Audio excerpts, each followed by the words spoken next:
It hadn't been my plan to visit the house that day.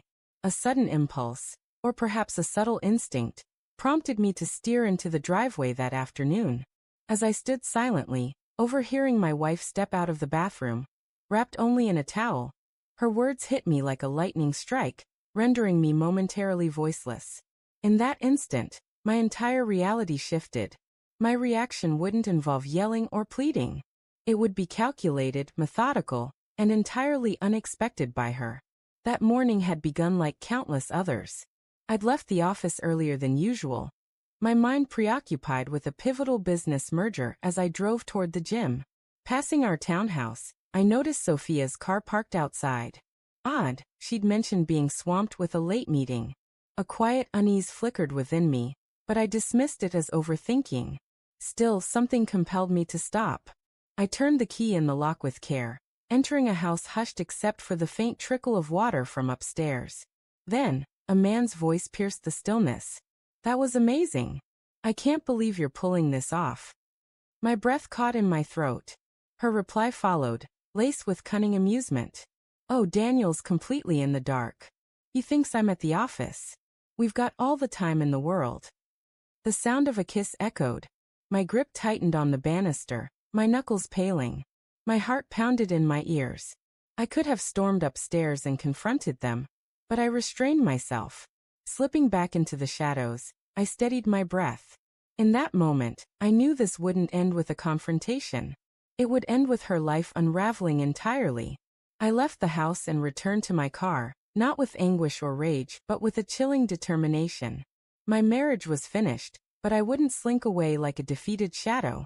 She'd underestimated me, and that would be her gravest mistake. I called my trusted friend, Marcus, a genius with technology. "Sophia's betraying me," I said, my voice steady. "I need proof. All of it." Within 48 hours he provided everything. Text messages, call records, hotel bookings, and even clips from our home's security cameras. The evidence was irrefutable. A straightforward divorce seemed too gentle. I'd dismantle her world, step by step.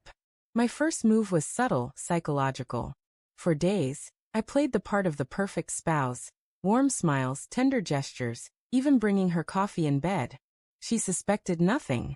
Then I laid the groundwork for my plan. I suggested a luxurious weekend getaway to a countryside estate we'd long dreamed of visiting.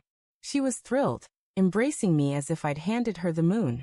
"Anything for you," I said, my words carrying a meaning she couldn't grasp. On the morning of the trip, I told her I needed to finish some work and would meet her there later.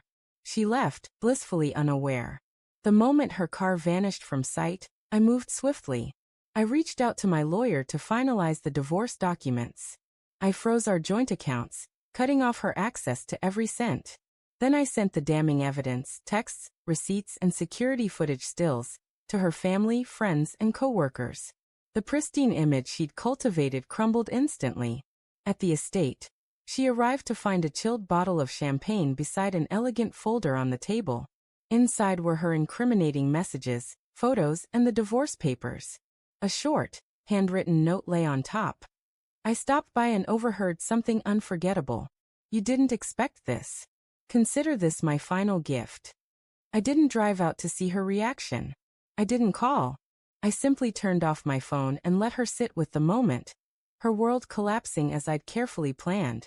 She sat alone, stunned, staring at the undeniable proof of her infidelity. The messages, the images, the receipts. It was all there, laying bare the destruction of our marriage. Yet she still didn't comprehend the full extent of what was unfolding. While she sat, frozen, plotting her next move, I was already executing the final stage. This truth wouldn't remain private. I made sure of it. I sent the evidence to her boss, a well-known figure in the financial world, ensuring her career would take as heavy a hit as her marriage. I sent it to her parents, who had always viewed her as impeccable. And I sent it to her closest friends, who had once remarked, "You're so fortunate to have Sophia." By evening, my phone buzzed with calls. I ignored them all. Her life was unraveling, and I was just getting started. Later, I powered my phone back on. The first message was from her. "Daniel, please, we need to talk." Another followed. I don't understand what's going on. My cards aren't working. Did you do something? And then, why is my mom crying? Daniel, what have you done?